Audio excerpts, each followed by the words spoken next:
Jargon चालू झालेले आहेत आणि मगाशीच आपण म्हटलं की हा भावनेचा खेळ आहे, आकड्यांचा खेळ नाही. त्यामुळे आणि यांनी सुद्धा म्हटलंय की गायडेड हात बोट धरून ह्या सगळ्या क्षेत्रात जाणं आवश्यक आहे. आज असं इथे एक सक्षम प्लॅनर उभे आहेत, उपस्थित आहेत.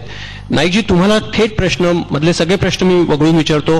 आम्ही एक सामान्य नवीन गुंतवणूकदाराने फायनान्शियल प्लॅनिंग कसं करावं याचे थेट आम्हाला टप्पे सांगा, प्रोसेस सांगा. ती फायनान्शियल प्लॅनिंग ही कन्सेप्टच समजून सांगा. सुनीलजी, फायनान्शियल प्लॅनिंग करणं म्हणजे खूप तसं बघितलं तर खूप सोपं आहे आणि मी जसं मगाशी म्हटलं की सिम्प्लिसिटी ही बाळगणं खूप आवश्यक आहे. जसं आपण म्हणतो की आपण समजा आता सगळे एप्रिल महिन्यामध्ये किंवा मे महिन्यामध्ये सुट्टीवरती जाणार असू आणि साधारणतः आपण बघू की 2 आठवडे किंवा 3 आठवड्याच्या सुट्टीवरती लोक जातात कधी कधी आणि मग त्याच्यासाठी आय एम शुअर बऱ्याच जणांनी आतापासून प्लॅनिंग सुरू केलं असेल किंवा ठरवलं तरी असेल निदान की मला कुठे जायचंय, मला कुठल्या हॉटेलमध्ये राहायचंय किंवा कुठच्या शहरात राहायचंय. तसंच आपलं फायनान्शियल प्लॅनिंगचं असतं की तुम्ही आजपासून 20 वर्षानंतर किंवा आपण बघतो की 50शीचा गट फार जास्त आहे तर आजपासून 10 वर्षानंतर आपण सगळे 30 वर्षाच्या 20 वर्षाच्या सुट्टीवर जाणार आहोत फायनान्शियली, कारण there will not be too much of active income काही येणार नाहीये.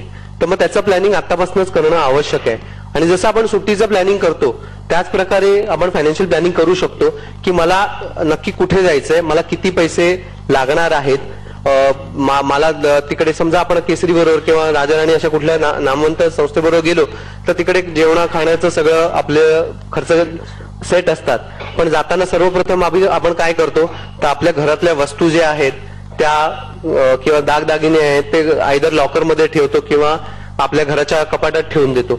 तसंच आहे की सर्वप्रथम जेव्हा तुम्ही फायनान्शियल प्लॅनिंग सुरू करता तेव्हा तुम्हाला तुमचं स्वतःचं आयुर्विमा, मेडिकल इन्शुरन्स आणि आय एम व्हेरी हॅपी की आजचा जो प्रतिसाद होता की बऱ्याच जणांकडे आयुर्विमा आणि मेडिक्लेम देखील आहे, तर मेडिक्लेम घेणं आवश्यक आहे. आपण ट्रॅव्हल इन्शुरन्स घेतो परदेशी जाताना, तसंच आपल्याला मेडिक्लेम घेणं आवश्यक आहे.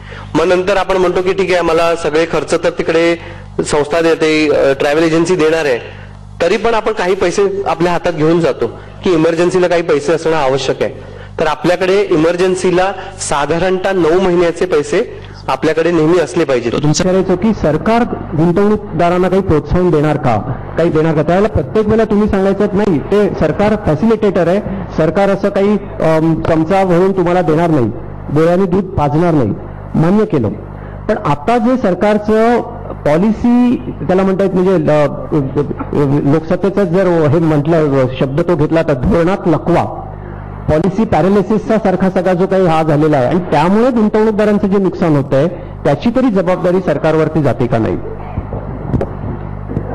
एकंदरीत सगळे अडचणीचे प्रश्न मी घ्यायचे आणि बाकीचं नॉन स्ट्रायकिंग यांची बॅटिंग त्यांनी करायची असं ठरलेलं दिसतंय.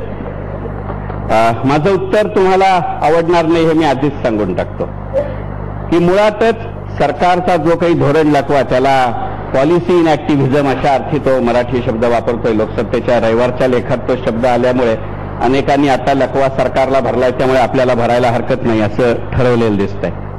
मुळात मला एक गोष्ट हीच कळत नाही की सरकारला धोरणातला लकवा आला असेल किंवा नसेल, म्हणजे मुळात तो आलाय का याविषयी मला शंका आहे. काहीही धोरण न ठरवणं किंवा कुठचेही धोरणात्मक निर्णय न घेणं हे सुद्धा धोरण असू शकतं. 1991 ते 1995 नरसिंहरावांचं हेच धोरण होतं, म्हणून मनमोहन सिंगांना अर्थकारण करता आलं. दुर्दैवाने आता असं झालंय की मनमोहन सिंग आर्थिक निर्णयाच्या बाबतीत आर्थिक धोरणातला लकवा घेत आहेत, त्यामुळे आता राजकीय निर्णय घेतले जात आहेत. आणि मुळात आपण एक गोष्ट लक्षात घेऊया की मुळामध्ये सरकारने तुम्हाला काय द्यायचं आणि सरकारने तुम्हाला का द्यायचं. खर्च आपला, कष्ट आपले, उत्पन्न आपलं, अपेक्षा आपल्या, संधी आपल्या. बस जोपर्यंत असं होत नाहीये की सरकार संधी सुनीलला देते आणि शेखरला देत नाहीये किंवा शेखरला तिथे जाताना त्याच्या डोक्यावर बंदूक ठेवते, असं जोवर होत नाहीये तोपर्यंत सरकारकडनं कुठचीही अपेक्षा न ठेवलेली बरी. ह्याचं सिंपल गणित असं आहे की मुळात त्यामुळे अपेक्षा भंगाचं दुःख नंतर पदरात पडत नाही. अपेक्षाच ठेवली नाही सरकारकडनं की अपेक्षा भंग नाही. तुझ्या प्रश्नाची खरी बॅकग्राऊंड वेगळ्या अर्थाने लक्षात घेतली पाहिजे. सुनीलच्या प्रश्नाचा जो आर्थिक धोरणातला लकवा हा शब्दप्रयोग आहे, मुळात तसं नाहीये. हा प्रश्न माझा वेगळ्या पद्धतीचा प्रश्न आहे हा, की कसं होतं की आपण आजारी पडलो, सध्या मी घरी त्या परिस्थितीतनं जातोय की आपण पटकन स्वतःला विचारतो हा प्रश्न की मी आजारी पडलो तर देव कुठे गेला होता? पण मग तुला यश मिळतं तेव्हा तुझ्या मनात आलं होतं का देव कुठे गेला होता? हे सरकारने जेव्हा दिलं त्याचं क्रेडिट आपण त्याला दिलं का? आपण एक गोष्ट लक्षात घ्या की हा प्रश्नाला तुझ्या जी पार्श्वभूमी आहे ते तुझ्या आधीच्या प्रश्नाच्या उत्तराची आहे की मुळातच कुठच्याही गुंतवणुकीचं क्षेत्र हे कधीच कोणत्याही काळात सरकारी धोरणांवर अवलंबून नव्हतं आणि असताही कामा नाही. हा जो धोरण लकवा आहे त्याच्यापेक्षा सुद्धा 3 गोष्टींच्या बाबतीत आपल्याला लक्षात ठेवायला लागेल आणि हे संतुलन केलं तर सरकारकडनं कुठचीही अपेक्षा ठेवावी लागणार नाही. सध्या नवीन वर्षाच्या शुभेच्छा म्हणून हा SMS बऱ्याच ठिकाणी फिरतोय बघ. फेथ, ट्रस्ट आणि होप. फेथ काय की एका राज्यामध्ये पाऊस पडत नव्हता असं सगळ्यांनी ठरवलं की एकत्र येऊन पावसाची प्रार्थना करू. पुष्कळ लोक जमली, फक्त त्यातल्या एकांनीच छत्री आणली कारण त्याचा प्रार्थनेबाबत फेथ होती. आपल्या घरातल्या लहान मुलाला आपण हवेत उडवतो तरीही तो आनंदाने हसतो कारण त्याला ट्रस्ट असतो की ज्यांनी वर उचललंय तो आपल्याला झेलेल. उद्याच्या दिवसाची आपल्याला जरा सुद्धा हमी नसते तरीही रात्री झोपताना बाकी काही नाही तरी उद्याच्या ऑफिसची तयारी करून ठेवतो कारण उद्या आपल्याला ऑफिसला जायला मिळेल अशी आपल्याला होप असते. जर माझ्या गुंतवणूक क्षेत्राबद्दल माझ्यात फेथ असेल, माझ्या उत्पन्नाबद्दल जर मला ट्रस्ट असेल तरच मला उत्पन्नाच्या अपेक्षांची होप ठेवण्याचा अधिकार आहे आणि यातल्या कुठच्याही बाबतीत सरकारने तुमच्याकडे ढवळाढवळ केलेली नाही.